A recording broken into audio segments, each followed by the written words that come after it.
बृहस्पतिवार का यह व्रत बृहस्पतिवार के दिन रखा जाता है। कथा और पूजन के समय मन, कर्म और वचन से शुद्ध होकर मनोकामना पूर्ति के लिए बृहस्पति देव से प्रार्थना करनी चाहिए। पीले रंग के चंदन, अन्न, वस्त्र और फूलों का इस व्रत में विशेष महत्व है।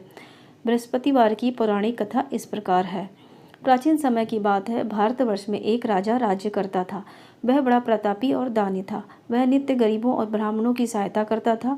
वह प्रतिदिन मंदिर में भगवान दर्शन करने के लिए भी जाता था, परंतु यह बात उसकी रानी को अच्छी नहीं लगती थी। वह ना ही गरीबों को दान देती थी और ना ही किसी भगवान का पूजन करती थी, और राजा को भी ऐसा करने से मना किया करती थी। एक दिन राजा शिकार खेलने वन गए तो रानी और दासी महल में अकेली थी। उसी समय बृहस्पति देव साधु के वेश में राजा के महल में भिक्षा के लिए गए और भिक्षा मांगी तो रानी ने भिक्षा देने से इनकार कर दिया और ये कहा, हे साधुराज महाराज, मैं तो दान पुण्य से तंग आ गई हूँ। इस कार्य के लिए मेरे प्रतिदेह भी बहुत हैं। अब आप ऐसी कृपा करें कि सारा धन नष्ट हो जाए तथा मैं आराम से रह सकूं। साधु ने कहा, देवी तुम तो बड़ी विचित्र हो।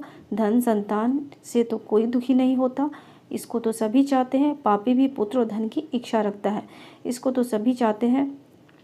यदि तुम्हारे पास अधिक धन है तो भूखे मनुष्यों को भोजन कराओ, प्याऊ लगवाओ, ब्राह्मणों को दान दो, कुआं, तालाब, बावड़ी, बाग बगीचे आदि का निर्माण कराओ, मंदिर, पाठशाला, धर्मशाला बनवाकर दान दो, निर्धनों की कुंवारी कन्याओं का विवाह कराओ, साथ ही यज्ञ आदि कर्म करो, अपने धन को शुभ कार्यों में खर्च करो। ऐसा करने से तुम्हारा नाम परलोक में सार्थक होगा और स्वर्ग की प्राप्ति होगी। परंतु रानी पर उनकी बातों का कोई प्रभाव ना पड़ा। वह बोली, महाराज, मुझे ऐसे धन की आवश्यकता नहीं है जिसको मैं अन्य लोगों को दान दे दूं तथा जिनको रखने और संभालने में मेरा सारा समय ही नष्ट हो जाए। अब आप ऐसी कृपा करें कि सारा धन नष्ट हो जाए तथा मैं आराम से रह सकूं। साधु ने उत्तर दिया, यदि तुम्हारी ऐसी ही इच्छा है तो जैसा मैं तुम्हें बताता हूँ बिल्कुल वैसा ही करना। बृहस्पतिवार को घर को गोबर से नीपना, उसमें केसों को पीली मिट्टी से धोना, केसों को धोते समय स्नान करना, राजा से कहना वह हजामत बनवाए, भोजन में मांस मदिरा खाना, कपड़ा धोबी के यहाँ धुलने डालना। ऐसा करने से 7 बृहस्पतिवार में तुम्हारा सारा धन नष्ट हो जाएगा। इतना कहकर वह साधु महाराज वहाँ से अंतर्ध्यान हो गए। जैसे वह साधु महाराज कह के गए, रानी ने वैसा ही किया। 3 दिन बृहस्पतिवार ही बीते थे कि उनका समस्त धन संपत्ति नष्ट हो गया और भोजन के लिए दोनों तरसने लगे, सांसारिक भोगों से दुखी रहने लगे। तब वह राजा रानी से कहने लगा कि तुम यहाँ पर रहो, मैं दूसरे देश जाऊँ, क्योंकि यहाँ पर मुझे सभी जानते हैं, इसलिए कोई भी कार्य नहीं कर सकता। देश चोरी परदेश भिक्षा बराबर है। ऐसा कहकर राजा परदेश चला गया। वहाँ जंगल को जाता और लकड़ी काट कर लाता और शहर में बेचता। इस तरह जीवन व्यतीत करने लगा। इधर राजा के बिना रानी और दासी दोनों दुखी रहने लगी। किसी दिन भोजन मिलता, किसी दिन जल पीकर ही रह जाती। एक समय जब रानी और दासी को 7 दिन बिना भोजन के रहना पड़ा तो रानी ने अपनी दासी से कहा, हे दासी, पास के नगर में मेरी बहन रहती है, वह बड़ी धनवान है। तू उसके पास जा और 5 सेर बेझर मांग कर ला, ताकि कुछ समय के लिए थोड़ा बजर गुसर हो जाए। दासी रानी बहन के पास गई। उस दिन बृहस्पतिवार का दिन था। रानी की बहन उस समय बृहस्पतिवार की कथा सुन रही थी। दासी ने रानी की बहन को अपनी रानी का संदेश दिया, लेकिन रानी की बहन ने कोई उत्तर नहीं दिया। जब दासी को रानी की बहन से कोई उत्तर नहीं मिला तो वह बहुत दुखी हुई और उसे क्रोध भी आया। दासी ने वापस आकर रानी को सारी बात बता दी।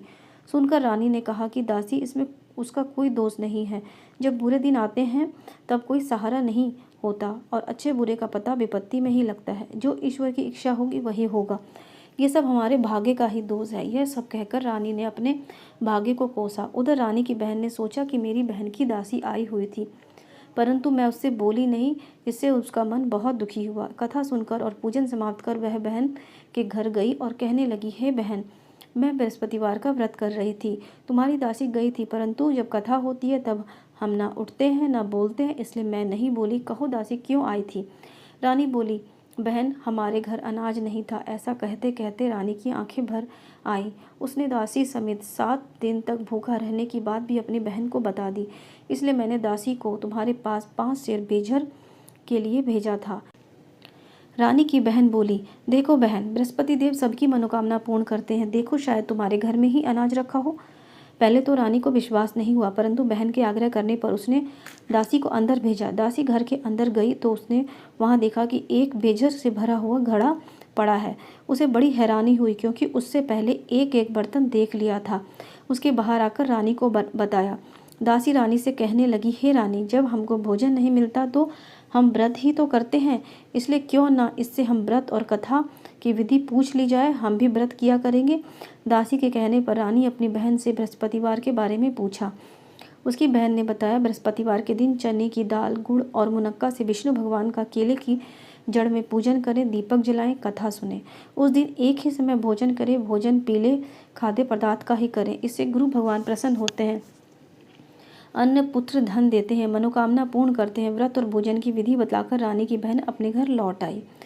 रानी और दासी दोनों ने निश्चय किया कि बृहस्पति देव भगवान का पूजन जरूर करेंगे। 7 रोज बाद जब बृहस्पतिवार आया तो उन्होंने व्रत रखा। घुड़साल में जाकर चना और गुड़ बीन लाई तथा उसी दाल से केले की जड़ तथा विष्णु भगवान का पूजन किया। अब पीला भोजन कहाँ से आए? दोनों बड़ी दुखी हुई, परंतु उन्होंने व्रत किया था, इसलिए बृहस्पति देव प्रसन्न थे। एक साधारण व्यक्ति के रूप में वे 2 थालों में सुंदर पीला भोजन लेकर आए और दासी को देकर बोले, हे दासी, ये भोजन तुम्हारे लिए और तुम्हारी रानी के लिए है, इसे तुम दोनों ग्रहण करना। दासी भोजन पाकर बहुत प्रसन्न हुई। उसने रानी से कहा, चलो रानी, भोजन कर लो। परंतु रानी को भोजन आने के बारे में कुछ भी नहीं पता था, इसलिए उसने कहा कि जा तू ही भोजन कर, क्योंकि तू व्यर्थ में हमारी हंसी उड़ाती है। तब दासी ने कहा, एक व्यक्ति भोजन देकर गया है। तब रानी ने कहा, वह व्यक्ति तेरे लिए ही भोजन दे गया होगा, तू ही भोजन कर। तब दासी ने कहा कि वह व्यक्ति हम दोनों के लिए 2 थालों में सुंदर पीला भोजन देकर गया है, इसलिए मैं और आप दोनों ही साथ साथ भोजन करेंगे। यह सुनकर रानी बहुत प्रसन्न हुई। फिर दोनों ने गुरुवार भगवान को नमस्कार करके भोजन प्रारंभ किया। उसके बाद वे प्रत्येक बृहस्पतिवार को गुरुवार का व्रत और पूजन करने लगी। बृहस्पतिवार भगवान की कृपा से उसके पास धन हो गया, परंतु रानी फिर भी पहले की तरह आलस्य करने लगी। तब दासी बोली, देखो रानी, तुम पहले भी इसी प्रकार आलस्य करती थी, तुम्हें धन के रखने में कष्ट होता था, इस कारण सभी धन नष्ट हो गया। अब गुरु भगवान की कृपा से धन मिला है तो फिर तुम्हें आलस्य होता है। बड़ी मुसीबतों के बाद हमने यह धन पाया है, इसलिए हमें दान पुण्य करना चाहिए। अब तुम भूखे मनुष्यों को भोजन कराओ, प्याऊ लगवाओ, ब्राह्मणों को दान दो, कुआं, तालाब, बावड़ी, बाग बगीचे आदि का निर्माण कराओ, मंदिर, पाठशाला, धर्मशाला बनवा कर दान दो, निर्धनों की कुंवारी कन्याओं का विवाह कराओ, साथ में यज्ञ और आदि कर्म करो, धन को शुभ कार्यों में खर्च करो, जिसका तुम्हारे कुल का यश बढ़ेगा और स्वर्ग की प्राप्ति होगी और पितृ प्रसन्न होंगे। दासी की बात मानकर रानी शुभ कर्म करने चली गई। उनका यश फैलने लगा। एक दिन रानी और दासी आपस में विचार करने लगे कि ना जाने राजा किस दशा में होंगे, उनकी कोई भी खोज खबर नहीं है। उन्होंने श्रद्धापूर्वक गुरुवार भगवान से प्रार्थना की कि राजा जहाँ भी हो शीघ्र वापस आ जाए। उसी रात्रि को बृहस्पति देव ने राजा के स्वप्न में कहा कि हे राजा, उठ, तेरी रानी ने तुझको याद किया है और अपने देश लौट जा। राजा प्रातःकाल उठा और जंगल से लकड़ी काटने के लिए जंगल की ओर चल पड़ा। जंगल से गुजरते हुए विचार करने लगा कि ना जाने क्यों इतने दुख भोगने पड़ रहे हैं। राजपाट छोड़कर जंगल में आकर रहना पड़ रहा है। जंगल से लकड़ी काटकर शहर में बेचकर गुजारा करना पड़ा और अपनी दशा को याद करके व्याकुल होने लगा। उसी समय राजा के पास बृहस्पति देव साधु के भेष में आकर बोले, हे लकड़हारे, तुम इस सुनसान जंगल में किस चिंता में बैठे हो, मुझे बतलाओ। यह सुनकर राजा के नेत्रों में जल भर आया। साधु की वंदना कर राजा ने अपनी संपूर्ण कहानी सुना दी। महात्मा दयालु होते हैं। वे राजा से बोले, हे राजा, तुम्हारी पत्नी ने बृहस्पति देव के प्रति अपराध किया था, जिसके कारण तुम्हारी यह दशा हुई है। अब तुम चिंता मत करो, भगवान तुम्हें पहले से भी अधिक धन देंगे। देखो, तुम्हारी पत्नी ने बृहस्पतिवार का व्रत प्रारंभ कर दिया है। अब तुम भी बृहस्पतिवार के दिन चने की दाल और गुड़ का मुनक्का से विष्णु भगवान का केले की जड़ में पूजन करें और दीपक जलाएं और कथा सुनें। उस दिन एक ही समय भोजन करें और पीले खाद्य पदार्थों का ही भोजन करें। भगवान तुम्हारी सब मनोकामना पूर्ण करेंगे। साधु की बात सुनकर राजा बोले, हे प्रभु, लकड़ी बेचकर तो इतना पैसा भी नहीं बचता जिससे कि मैं भोजन के उपरांत कुछ बचा सकूं। मैंने रात्रि में अपनी रानी को व्याकुल देखा है। मेरे पास कोई साधन नहीं है जिससे मैं उनका समाचार जान सकूं। फिर भी मैं कौन सी कहानी कहूँ, यह मुझको मालूम भी नहीं है। साधु ने कहा, हे राजा, मन में बृहस्पतिवार भगवान की पूजन व्रत का निश्चय करो, वे स्वयं तुम्हारे लिए राह बना देंगे। बृहस्पतिवार के दिन तुम रोजाना की तरह लकड़ियाँ लेकर शहर में जाना। तुम्हें रोज से दोगुना धन मिलेगा, जिससे तुम्हें भली भांति भोजन कर लोगे और बृहस्पति देव की पूजा का सामान भी आ जाएगा। जो तुमने बृहस्पतिवार की कहानी के बारे में पूछा है वह इस प्रकार है। बृहस्पति देव की कथा। प्राचीन काल में एक बहुत ही निर्धन ब्राह्मण था। उसके कोई भी संतान नहीं थी। वह नित्य पूजा पाठ करता, परंतु उसकी स्त्री ना स्नान करती, ना ही किसी देवता का पूजन करती थी। इस कारण ब्राह्मण देवता बहुत ही दुखी रहते थे। अपनी पत्नी को बहुत समझाते किंतु उसका कोई परिणाम ना निकला। भगवान की कृपा से ब्राह्मण के यहाँ एक कन्या उत्पन्न हुई। कन्या बड़ी होने लगी। प्रातःकाल स्नान करके वह भगवान विष्णु का जाप करती। बृहस्पतिवार के दिन व्रत भी करने लगी। पूजा पाठ समाप्त कर पाठशाला जाती और मुट्ठी में जौ भर के लाती और पाठशाला के मार्ग में डालती जाती। लौटते समय वही जौ स्वर्ण के हो जाते और उसे बिनकर घर ले आती। एक दिन वह बालिका सूप में उस सोने के जौ को फटक रही थी, साफ कर रही थी, तो माँ ने देख लिया और कहा, हे बेटी, सोने के जौ को फटकने के लिए सोने का सूप होना चाहिए। दूसरे दिन गुरुवार था। कन्या ने व्रत रखा और बृहस्पति देव से सोने का सूप देने की प्रार्थना की और कहा कि हे प्रभु, यदि सच्चे मन से मैंने आपकी पूजा की है तो मुझे सोने का सूप दे दो। बृहस्पति देव ने उसकी प्रार्थना स्वीकार कर ली। रोजाना की तरह वह कन्या जौ फैलाती हुई पाठशाला चली गई। पाठशाला से लौटकर जब वह जौ बीन रही थी तो बृहस्पति देव की कृपा से उसे सोने का सूप मिला। उसे वह घर ले आई और जौ साफ करने लगी, परंतु उसकी माँ का वही ढंग रहा। एक दिन की बात है, कन्या सोने के सूप में जौ साफ कर रही थी। उस समय उस नगर का राजकुमार वहां से निकला। कन्या के रूप और कार्य को देखकर वह बड़ा मोहित हो गया। राजमहल में आकर भोजन और जल त्याग कर उदास होकर लेट गया। राजा को जब राजकुमार द्वारा अन्न जल त्यागने का समाचार ज्ञात हुआ तो उसने अपने मंत्रियों से कहा, अपने पुत्र के पास गया और पूछा, हे बेटा, तुम्हें किस बात का कष्ट है? किसी ने तुम्हारा अपमान किया है अथवा कोई और कारण है? मुझे बतलाओ, मैं वही कार्य करूंगा जिससे तुम्हें प्रसन्नता होगी। अपने पिता की बात सुनकर राजकुमार बोला, हे पिताजी, मुझे किसी बात का दुख नहीं है। किसी ने मेरा अपमान नहीं किया, परंतु मैं उस लड़की से विवाह करना चाहता हूँ जो सोने के सूप में जौ साफ कर रही थी। राजकुमार ने राजा को उस लड़की के घर का पता बतलाया। मंत्री उस लड़की के घर गया। मंत्री ने ब्राह्मण के समक्ष राजा की ओर से निवेदन किया। कुछ ही दिन बाद ब्राह्मण की कन्या का विवाह राजकुमार के साथ संपन्न हो गया। कन्या के घर से जाते ही ब्राह्मण के घर में पहले की भांति गरीबी का निवास हो गया। एक दिन दुखी होकर ब्राह्मण अपनी पुत्री से मिलने गए। बेटी ने पिता की अवस्था को देखा और अपनी माँ का हाल पूछा। ब्राह्मण ने सभी हाल कह सुनाया। कन्या ने बहुत सा धन देकर अपने पिता को विदा कर दिया, लेकिन कुछ दिन बाद फिर वही हाल हो गया। ब्राह्मण फिर अपनी कन्या के यहाँ गया और सभी हाल कहा तो पुत्री बोली, हे पिताजी, आप माताजी को यहाँ लिवा लाओ, मैं उन्हें यह विधि बतला दूंगी जिससे कि गरीबी दूर हो जाएगी। ब्राह्मण देवता अपनी स्त्री को लेकर अपनी पुत्री के पास राजमहल पहुंचे तो पुत्री ने अपनी माँ को समझाने लगी, हे माँ, तुम प्रातःकाल स्नान आदि करके विष्णु भगवान का पूजन करो और बृहस्पतिवार का व्रत करो तो सब दरिद्रता दूर हो जाएगी। परंतु उसकी माँ ने उसकी बात नहीं मानी। वह प्रातःकाल उठकर अपनी पुत्री के बच्चों का जूठन खा लेती थी। एक दिन उसकी पुत्री को बहुत गुस्सा आया। उसने अपनी माँ को एक कोठरी में बंद कर दिया। प्रातः उसे स्नान आदि करा के पूजा पाठ करवाया तो उसकी माँ की बुद्धि ठीक हुई। इसके बाद वह नियम पूर्वक पूजा पाठ करने लगी और प्रत्येक बृहस्पतिवार को व्रत करने लगी। इस व्रत के प्रभाव से मृत्यु के बाद भी वह स्वर्ग को गई। वह ब्राह्मण भी सुखपूर्वक इस लोक का सुख भोगकर स्वर्ग को प्राप्त हुआ। इस तरह कहानी कहकर साधु बाबा देवता वहाँ से लोप हो गए। धीरे धीरे समय व्यतीत होने लगा। फिर बृहस्पतिवार का दिन आया। राजा जंगल से लकड़ी काटकर शहर में बेचने गया। उससे उस दिन और दिनों से ज़्यादा धन मिला। राजा ने चना गुड़ आदि लाकर बृहस्पतिवार का व्रत किया। उस दिन उसे सभी कलेश दूर हुए, परंतु जब उसको अगले गुरुवार का दिन आया तो बृहस्पतिवार का व्रत करना भूल गया। इस कारण बृहस्पति भगवान नाराज हो गए। उस दिन उस नगर के राजा ने विशाल यज्ञ का आयोजन किया था तथा उसमें समस्त राज्य में घोषणा करवा दी थी कि सभी मेरे यहाँ ही भोजन करेंगे, किसी के घर चूल्हा ना जले। इस आज्ञा को जो न मानेगा उसे फांसी दे दी जाएगी। राजा की आज्ञा सुनकर राज्य के सभी वासी राजा के भोज में सम्मिलित हुए, लेकिन लकड़हारा कुछ देर से पहुंचा, इसलिए राजा उसको अपने साथ महल में ले गए। जब राजा लकड़हारे को भोजन करा रहे थे तो रानी की दृष्टि उस खूंटी पर पड़ी जिस पर उसका हार लटका हुआ था।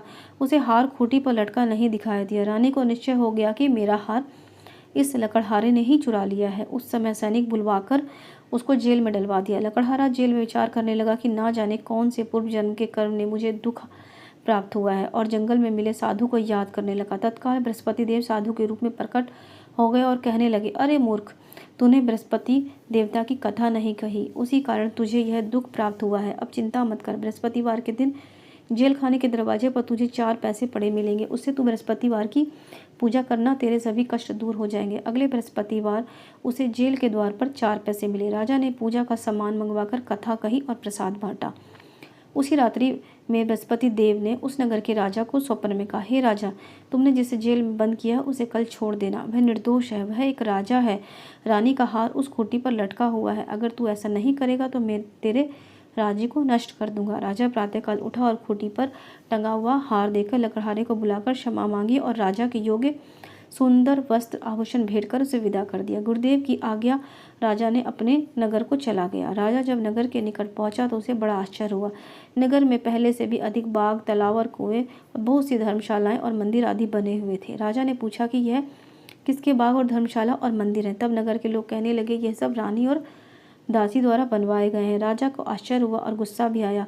उसकी अनुपस्थिति में रानी के पास धन कहाँ से आया? जब रानी ने सारी खबर सुनी कि राजा आ रहे हैं तो उसने अपनी दासी से कहा, हे दासी, देख, राजा हमको कितनी बुरी हालत में छोड़ गए थे। वे हमारी ऐसी हालत देखकर लौट ना जाएं, इसलिए तू दरवाजे पर ही खड़ी हो जाना। रानी की आज्ञा सुनकर दासी दरवाजे पर ही खड़ी हो गई। तब राजा आए और उसे अपने साथ महल में लिवा लाई। तब राजा ने क्रोध करके अपनी तलवार निकाली और पूछने लगा, बताओ यह धन तुम्हें कैसे प्राप्त हुआ? तब रानी ने सारी कथा सुनाई और सब धन हमें बृहस्पति देव के व्रत के प्रभाव से प्राप्त हुआ है। राजा ने निश्चय किया कि मैं रोजाना दिन में 3 बार कहानी कहा करूँगा और रोज व्रत किया करूँगा। अगर हम सब हर समय राजा के दुपट्टे में चने की दाल बंधी रहती और दिन में 3 बार वह कथा कहता। एक रोज राजा ने विचार किया कि चलो अपनी बहन के यहाँ हो आऊं। इस तरह निश्चय कर राजा घोड़े पर सवार अपनी बहन के यहाँ चल दिया। मार्ग में उसने देखा कि कुछ आदमी एक मुर्दे को लिए जा रहे हैं। उन्हें रोक कर राजा कहने लगा, अरे भैया, मेरे बृहस्पतिवार की कथा सुन लो। वे बोले, हमारा तो आदमी मर गया, इसको अपनी कथा की पड़ी है। परंतु कुछ आदमी बोले, अच्छा कहो, हम तुम्हारी कथा सुनेंगे। राजा ने दाल निकाली और कथा वहीं पर कहनी शुरू कर दी। जब राजा की कथा आधी हुई तो मुर्दा हिलने लगा और जब कथा समाप्त हुई तो राम राम करके मुर्दा खड़ा हो गया। राजा आगे बढ़ा। उसे चलते चलते शाम हो गई। आगे मार्ग में उसे एक किसान खेत में हल चलाता मिला। राजा ने उसे बृहस्पतिवार की कथा सुनने को कहा तो वे बोला, जब तक मैं तेरी कथा सुनूंगा तब तक मैं 4 हरैया जोत लूंगा। जा तुम अपनी कथा किसी और को सुनाना। राजा आगे चल पड़ा। राजा के हटते ही बैल पछाड़ खाकर गिर पड़े और किसान के पेट में जोर से दर्द होने लगा। उसी समय किसान की माँ रोटी लेकर आई। उसने जब देखा तो अपने पुत्र से सारा हाल पूछा। बेटे ने सभी हाल बताया। बुढ़िया दौड़ी दौड़ी उस घुड़सवार के पास पहुंची और बोली, मैं तेरी कथा सुनूंगी, तुम अपनी कथा मेरे खेत पर चलकर ही कहना। राजा ने लौटकर बुढ़िया के खेत पर जाकर कथा कही और सुनते ही बैल खड़े हो गए। किसान के पेट का दर्द बंद हो गया। राजा अपनी बहन के घर पहुंचा। बहन ने भाई की खूब मेहमान नवाजी की। दूसरे रोज प्रातःकाल राजा जागा तो वह देखने लगा कि सब लोग भोजन कर रहे हैं। राजा ने अपनी बहन से पूछा, ऐसा कोई मनुष्य है जिसने भोजन नहीं किया जो मेरी बृहस्पतिवार की कथा सुन ले? बहन बोली, भैया, ये देश ऐसा ही है। यहाँ लोग पहले भोजन करते हैं और बाद में अन्य कोई काम। अगर कोई पड़ोस में है तो मैं देख आती हूँ। ऐसा कहकर वह देखने चली गई, परंतु उसे ऐसा कोई भी व्यक्ति नहीं मिला जिसने भोजन ना किया हो। फिर भी वह एक कुम्हार के घर गई जिसका लड़का बीमार था। उसे मालूम हुआ कि उनके यहाँ 3 दिन से किसी ने भोजन नहीं किया। रानी ने अपने भाई की कथा सुनने के लिए कुम्हार से कहा और वह तैयार हो गया। राजा ने जाकर बृहस्पतिवार की कथा कही जिसको सुनकर उसका लड़का ठीक हो गया। अब तो राजा को प्रशंसा होने लगी। एक दिन राजा ने अपनी बहन से कहा, हे बहन, मैं अब अपने घर जाऊँगा, तुम भी तैयार हो जाओ। राजा की बहन अपनी सास से अपने भाई के साथ जाने की आज्ञा मांगी। सास बोली, हाँ चली जा, मगर अपने लड़के को मत ले जाना क्योंकि तेरे भाई के कोई संतान नहीं है। बहन ने अपने भाई से कहा, हे भैया, मैं तो चलूंगी मगर कोई बालक नहीं जाएगा। राजा बोला, जब कोई बालक नहीं जाएगा तो तुम जाकर क्या करोगी? अपनी बहन को वहीं छोड़कर दुखी मन से राजा अपने नगर को लौट आया। राजा ने अपनी रानी से सारी कथा बतलाई कि हम निसंतान हैं, इसलिए हमारे यहाँ कोई आना पसंद नहीं करता, और बिना भोजन के वह सैया पर लेट गया। रानी बोली, बृहस्पति देव ने हमें जब सब कुछ दिया है तो वह हमें संतान भी अवश्य देंगे। उसी रात बृहस्पति देव ने राजा को स्वप्न में कहा, हे राजा, उठ, सभी सोच त्याग दे, तेरी रानी गर्भवती है। राजा को यह जानकर बड़ी खुशी हुई और वह 90 महीने में रानी के गर्भ से एक बहुत ही सुंदर सा पुत्र पैदा हुआ। तब राजा बोला, हे रानी, स्त्री बिना भोजन के रह सकती है परंतु बिना कहे नहीं रह सकती। जब मेरी बहन आए तो तुम उससे कुछ मत कहना। रानी ने कहा, रानी ने हाँ कर दी। जब राजा की बहन यहाँ शुभ समाचार पहुँचा तो वह बहुत खुश हुई और बधाई लेकर अपने भाई के घर यहाँ आई। रानी ने जब उससे कहा कि घोड़ा चढ़कर तो नहीं आई हो, गधा चढ़ी आई, तो राजा की बहन बोली, भाभी, मैं इस प्रकार ना कहती तो तुम्हारे घर औलाद कैसे होती?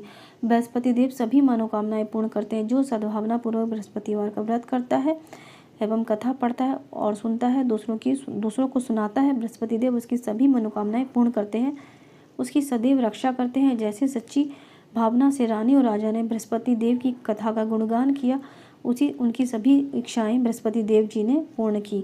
इति श्री बृहस्पतिवार व्रत कथा।